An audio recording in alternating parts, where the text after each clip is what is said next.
যখন চারিদিকে টাকা পয়সা, কৃপণ অহংকারী, এই দুটোই আল্লাহ অপছন্দ করেছে। এটা দুর্বল ব্যক্তিত্বের পরিচয়ক। আর শক্তিশালী পার্সোনালিটির পরিচয়ক কি? চারিদিকে বিপদ আপদ দেখলেও সে ভীত সন্ত্রস্ত হয় না, হতাশ হয় না, তার সৃষ্টিকর্তা আল্লাহর প্রতি ভরসা রাখে। আবার যখন কোটি কোটি টাকার মালিক হয়, তখনও সে অহংকারী, পাপাচারী, অপচয়কারী হয় না, তখনও সে তার ন্যায় নিষ্ঠা বজায় রাখে।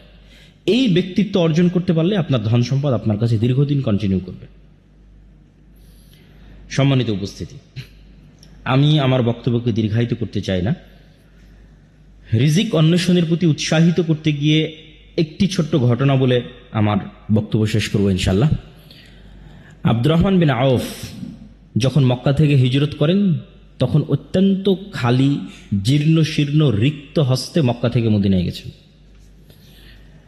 মদিনায় যাওয়ার পর তিনি এক আনসারি মানে সাহায্যকারী, ইনভেস্টর, বেশিরভাগ আনসারি ছিল ইনভেস্টর, আর বড় বড় ব্যবসায়ীরা সব ছিল মক্কা থেকে আসা। কেননা by default, by nature, by born মক্কার কুরাইশরা হচ্ছে বিজনেসম্যান। যেটা আপনারাও জানেন যে আমাদের নবীর স্ত্রী খাদিজা রাদিয়াল্লাহু তাআলা আনহা অনেক বড় বিজনেসম্যান। আল্লাহর নবী তার বিজনেসের দায়িত্ব পালন করেছে, তিনিও বিজনেস বোঝেন।